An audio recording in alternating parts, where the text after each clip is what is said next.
fellow YouTubers. This is Bill McFadden from Tone Pure Music, and in this video we're going to get into the characteristics of an action cue. And so here's the cue we'll be taking a look at. I don't want to see this on your MySpace page. Please, no gang signs. No, throw it up, I'm kidding. Yeah, peace. I love peace. I'll be out of a job with peace. It's looking good.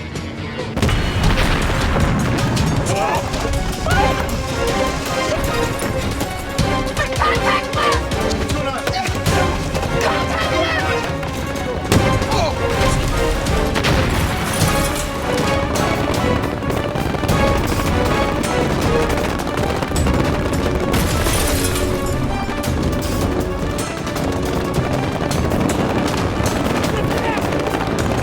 What's going on? Contact left! Stay down!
यह खित्ता उन लोगों के सफेद हड्डियों से भरा हुआ है जिन्होंने हमारे अज़म और यकीन पर शक किया, जिन्होंने हमारा एहतराम ना किया।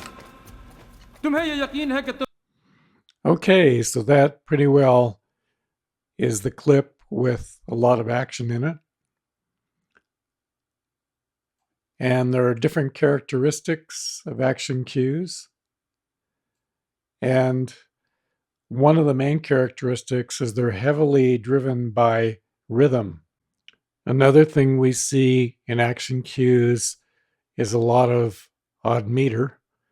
And if we take a look at the time signature in this one, notice we have 7/4, and then for the pretty much most of the action, and then once we hit this part where he gets captured, then we go back into 4/4.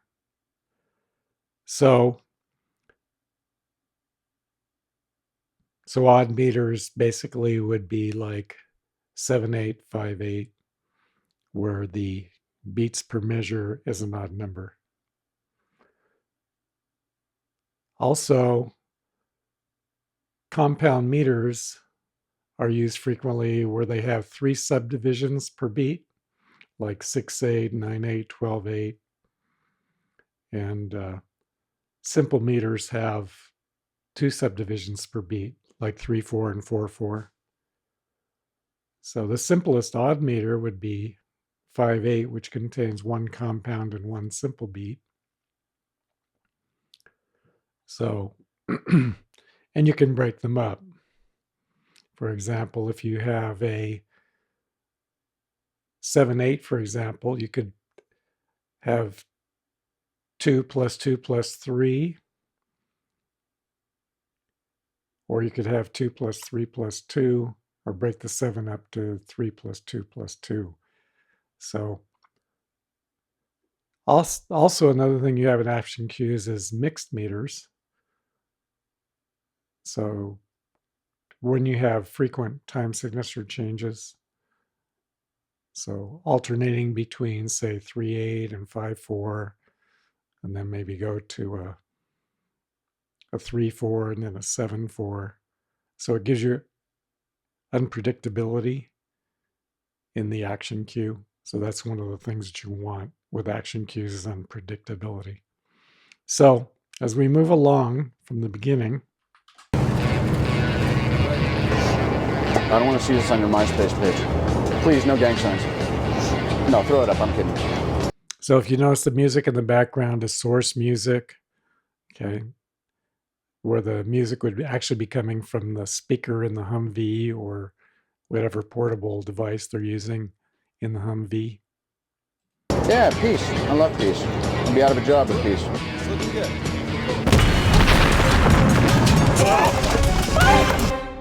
So right away you hear strings and you hear brass coming in, which are two of the instruments frequently used in orchestration for chase music. Also, if you notice there's a lot of dissonance in the brass and in the strings, another characteristic of action music. So oftentimes we'll use clusters. We'll definitely use like minor thirds and or tritones or major sevenths. Any kind of a dissonant kind of interval is frequently used in chase music or action music. And one word that characterizes action music would be tension. So there's a lot of tension in action music.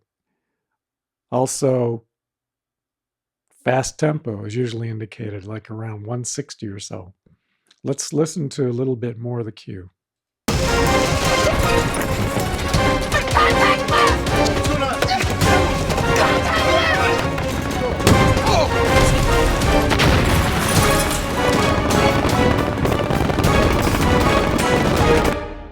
So notice also that we have heavy percussion. So in all of your action cues, you have some kind of percussion, and it's heavy. Okay, heavy percussion.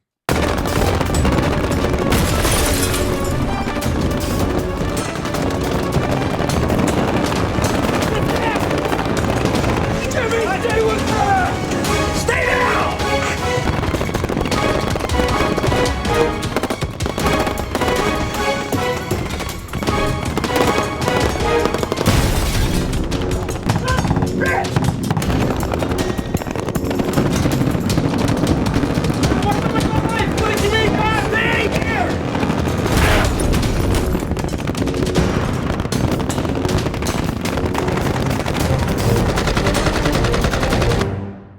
Notice we have a change in the melody line or the motif once he starts with the machine gun. So basically we have a change in scene at that point.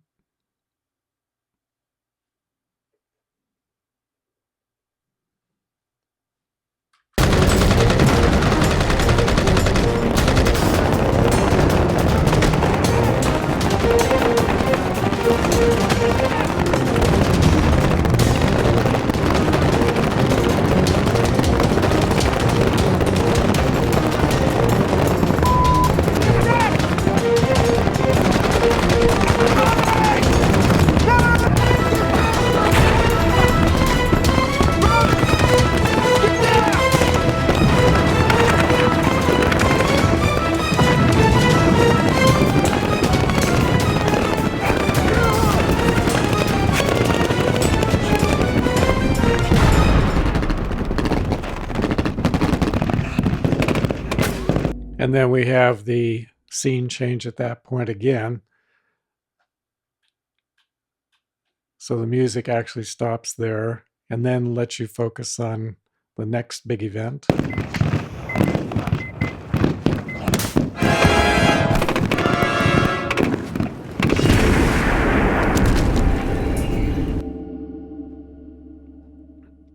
So, in summary, when you have an action cue, basically your tempo and rhythm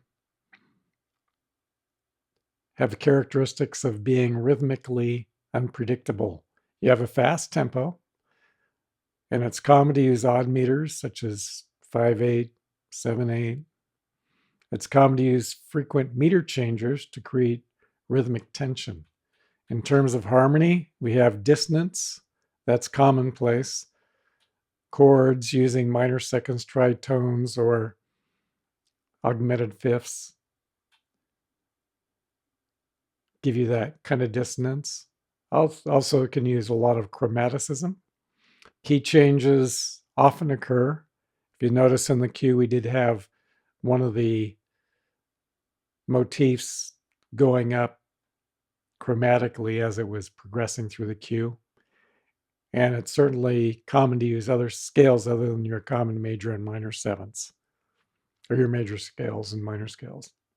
So in terms of melody, we primarily usually have short, rhythmic motifs.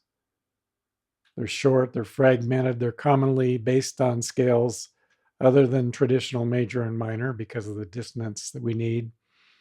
And